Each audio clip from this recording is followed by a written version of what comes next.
బెంగళూరులో దాదాపు IAS coaching centres 70-80 పైన లేకపోతే అప్రాక్సిమేట్లీ అందాజుగా ఒక 100 కోచింగ్ సెంటర్లు అయితే ఉన్నాయి. హైదరాబాద్ లో మాక్సిమం అటు ఇటు ఎంత తిప్పికొట్టినా కానీ మాక్సిమం ఒక 10 కోచింగ్ సెంటర్లు 15 కోచింగ్ సెంటర్లు లోపల ఉన్నాయి హైదరాబాద్ లో.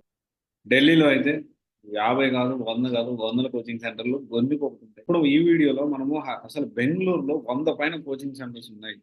బెంగళూరులో మనం సివిల్స్ యూపీఎస్సీ సివిల్స్ కోచింగ్ అనేది తెలుగు వాళ్ళు బెంగళూరులో వెళ్ళి తీసుకోవచ్చా అనే టాపిక్ మీద మనం ఈ వీడియోలో మాట్లాడుతున్నాం.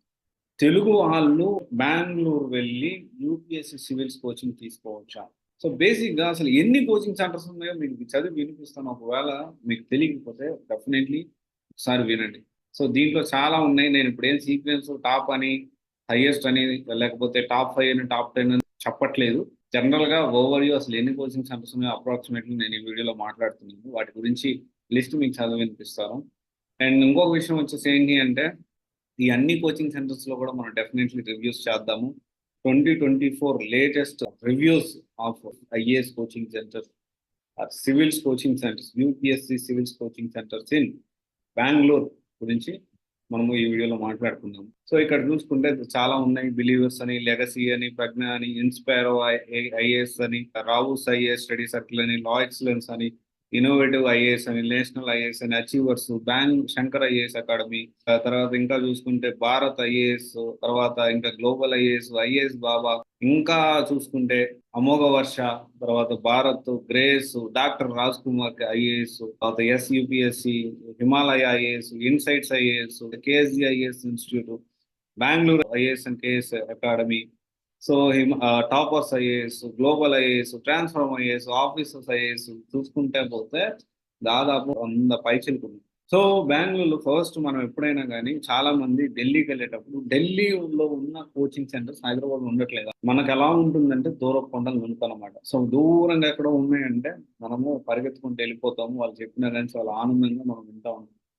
సో బెంగళూరులో కూడా మంచి కోచింగ్ సెంటర్స్ ఉన్నాయి, హైదరాబాద్ లో కూడా మంచి కోచింగ్ సెంటర్స్ ఉన్నాయి. ఇంకొక విషయం ఏంటి అంటే ఇక్కడ లొకేషన్ బట్టి మీరు ఎప్పుడు డిసైడ్ కావద్దని చెప్పడానికి నేను ఈ వీడియో చేస్తున్నాను. అంటే ఒక పాయింట్ మీరు గుర్తుపెట్టుకోండి, ఢిల్లీకే వెళ్ళి కోచింగ్ తీసుకోవాలన్న అంత అవసరం లేదు. ఎందుకంటే most of the Delhi faculties Hyderabad, బెంగళూరులో కూడా వచ్చి క్లాసులు చెప్తా ఉన్నారు. ఇది మనందరం తెలుసుకోవాల్సిన విషయం. అండ్ ఇప్పుడు తెలుగు వాళ్ళు బెంగళూరు వెళ్ళి యూపీఎస్సీ కోచింగ్ తీసుకోవచ్చా అంటే ఫస్ట్ మనం అర్థం చేసుకోవాల్సిన విషయం ఏంటంటే Hyderabad is different, Bengaluru is different. సి అంటే ఢిల్లీ వెళ్ళి అంటే డెఫినెట్లీ ఢిల్లీలో ఉన్న స్టాండర్డ్స్ అనేవి కొంత ఎక్కువ ఉంటాయి. అంటే అక్కడ మెటీరియల్ అవైలబిలిటీ అనేది చాలా ఎక్కువగా ఉంటుంది, కాంపిటీషన్ కొంచెం ఎక్కువగా ఉంటుంది. కాబట్టి క్వాలిటీ ఆఫ్ సివిల్స్ కానీ క్వాలిటీ ఆఫ్ కోచింగ్ కూడా ట్రైనింగ్ కూడా అలాగే ఉంటుంది. కానీ హైదరాబాద్, బెంగళూరులో ఏంటి అంటే బెంగళూరులో కాంపిటీషన్ మళ్ళీ బాగానే ఉంది, but at the same time హైదరాబాద్లో కూడా హెవీ కాంపిటీషన్ అయితే ఉంది. ఉన్న 10-15 కోచింగ్ సెంటర్లో కూడా క్వాలిటీ ఇవ్వడానికి ప్రయత్నం చేస్తున్నారని నేను అనుకుంటున్నా. ఎందుకంటే వాళ్ళ ఫ్యాకల్టీస్ కానీ అవి చూసినప్పుడు నాకు అర్థమవుతుంది. కానీ మెటీరియల్ అవైలబిలిటీ మాత్రం మనం అక్కడికే వెళ్ళి తీసుకోవాల్సిన అవసరం లేదు. డెఫినెట్లీ ఆన్లైన్లో కూడా మెటీరియల్ అవైలబిలిటీ ఉంది. కానీ తెలుగు వాళ్ళు ఎస్పెషల్లీ బెంగళూరు వెళ్ళి కోచింగ్ తీసుకోవచ్చు అంటే నేనేం చెప్తానంటే most of the Bengaluru, Karnataka వాళ్ళు హైదరాబాద్కి వచ్చి కోచింగ్ తీసుకుంటూ ఉంటారు. ఇక్కడి నుంచి బెంగళూరు వెళ్ళిన ఫస్ట్ మెయిన్ గా మనం ఏంటి అంటే ఢిల్లీలో చాలా మందికి ఒక పెద్ద ప్రాబ్లం అనేది ఫేస్ చేస్తారు. ఒకటి పొల్యూషన్, ఇంకోటి వచ్చేసి ఫుడ్. చదువుకునేటప్పుడు యూపీఎస్సీ ప్రిపేర్ అయ్యేటప్పుడు ఇంత లాంగ్ ఎగ్జామ్ కాబట్టి ఎగ్జామే దాదాపు 9 నుంచి 10 months పడతా ఉంటుంది. దానికి ప్రిపరేషన్ వచ్చేసి 3 years నుంచి 4 years మినిమం పడతా ఉంటుంది చాలా మందికి యావరేజ్ గా ట్రాక్ చేయడానికి.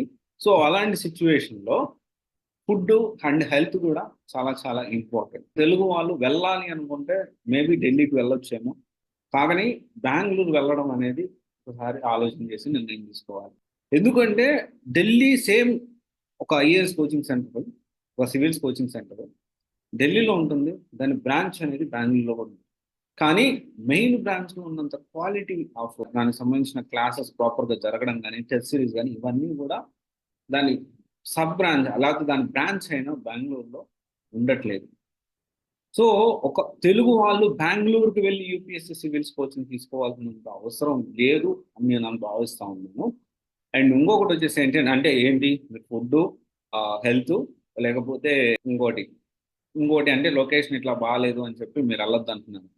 బేసిక్ గా ఏంటి అంటే బెంగుళూరులో ఇంకొక బిగ్గెస్ట్ ప్రాబ్లం ఏంటి అంటే అసలు ఆ కరికులమే కొంచెం డిఫరెంట్ గా ఉంటుంది కంపారిటివ్లీ. ఢిల్లీకి బెంగళూరు కూడా ఆ కరికులం అనేది చాలా డిఫరెంట్ గా ఉంటుంది.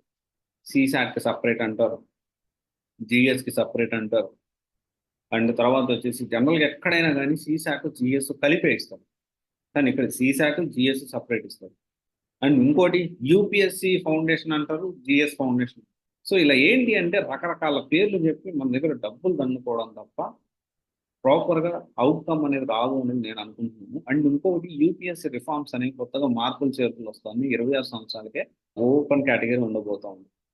సో యూపీఎస్సి ఈ తెలుగు వాళ్ళు బెంగళూరుకి, ఎస్పెషల్ బెంగళూరుకి వెళ్ళి సివిల్స్ కోచింగ్ తీసుకోవచ్చా అంటే, సో ఒక్కసారి ఆలోచన చేయండి. నా సజెషన్లో అయితే వెళ్ళొచ్చు, కానీ ప్రాపర్ ట్రైనింగ్ అనేది ప్రాపర్ కోచింగ్ సెంటర్ మనం సెలెక్ట్ చేసుకోవాలి. అండ్ డెఫినెట్లీ ఇప్పుడు దాదాపు 70 ఐఏఎస్ కోచింగ్ సెంటర్స్ ఉన్నాయి కదా, ఒక్కొక్క దాని గురించి ఖచ్చితంగా మనం ఎక్స్ప్లోర్ చేద్దాము. నేను రివ్యూ చేస్తాను, మీకు అప్డేట్ చేస్తాను. There is no doubt about that. Okay, కానీ ఎప్పుడైనా కానీ యూపీఎస్సికి సంబంధించి మీరు 1 ఇయర్లో కోచింగ్ అని చాలా మంది ఏమనుకుంటారంటే 1 ఇయర్లో నేను పెట్టే ఖర్చు ట్రైనింగ్ కానీ లేకపోతే టెస్ట్ సిరీస్ కానీ హాస్టల్ ఫీజు కానీ ఒక 2 నుంచి 3 లక్షలే ఉంటుంది, ఇంతటితో క్లోజ్ అనుకుంటారు. యాక్చువల్లీ ఏంటి అంటే మన జాబ్ అంటే మన సివిల్స్ క్రాక్ చేసేంత వరకు ఖచ్చితంగా మనం ప్రిపరేషన్లో ఉండాలి. ఆ ప్రిపరేషన్ ఉండాలి అంటే దానికి తగినంత బ్యాంక్ బ్యాలెన్స్ కూడా ఖచ్చితంగా, అంటే ఫినాన్షియల్గా మనం ఎలా ఉన్నాం, ఎలా ప్లానింగ్ అనేది కూడా ఖచ్చితంగా మనం అర్థం చేసుకోవాలి. ఒకవేళ అది కాకపోతే వాట్ నెక్స్ట్ అనే దాని గురించి కూడా మనం ఖచ్చితంగా ఆలోచన చేసుకోవాలి. దానికి సంబంధించి యూపీఎస్సీ సిలబస్ అంతా క్రోడీకరించి వీటన్నిటికి సంబంధించిన ఇదే సిలబస్ నేను ఏ ఎగ్జామ్స్ రాయొచ్చు, ఎంతవరకు మనం ప్లాన్ చేసుకోవాలనేది ఆలోచన చేసి డెఫినెట్లీ నిర్ణయం తీసుకోండి. చాలా యూపీఎస్సీ కోచింగ్ సెంటర్స్ బెంగళూరులో ఉన్నాయి.